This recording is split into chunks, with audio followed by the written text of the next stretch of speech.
Yazacağım şuarları, koyup yadigarları, hayatımdan bezerek keseceğim damarları. Sonrasını göreceksen, peşmanım diyeceksen, mezarın önüne gelip mənə dil sökeceksen, sol sülüm çekeceksen.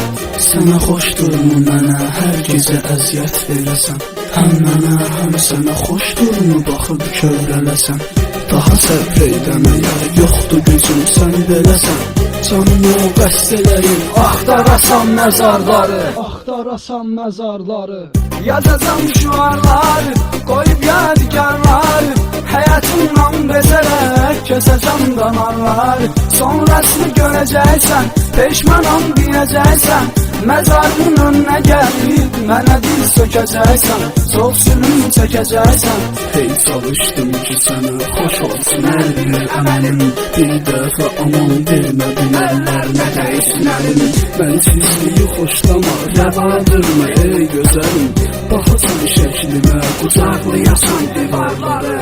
Yazacağım şuarları, koyup yadigarları, hayatımdan bezerek keseceğim damarları. Sonrasını göreceksen, peşmanım diyeceksen, mezarın önüne gelip mənə dil sökeceksen, sol sülüm çekeceksen.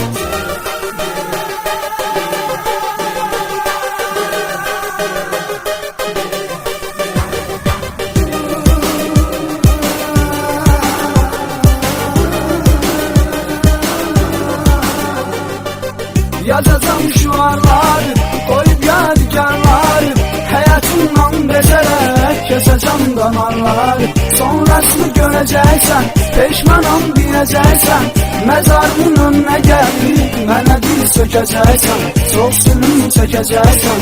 Hansı günkü güldüm, həyatım acınacaqlı qalır, gözlerim kövrək olubdur, ürəyim dağlı qalır. Göz açandan bəxtim qıfıl kimi bağlı qalır. Bu qıfıl bağlı qalır, itirirdir açarları, itirirdir açarları. Yazacağım şuarları, koyup yadigarları, hayatımdan bezerek keseceğim damarları.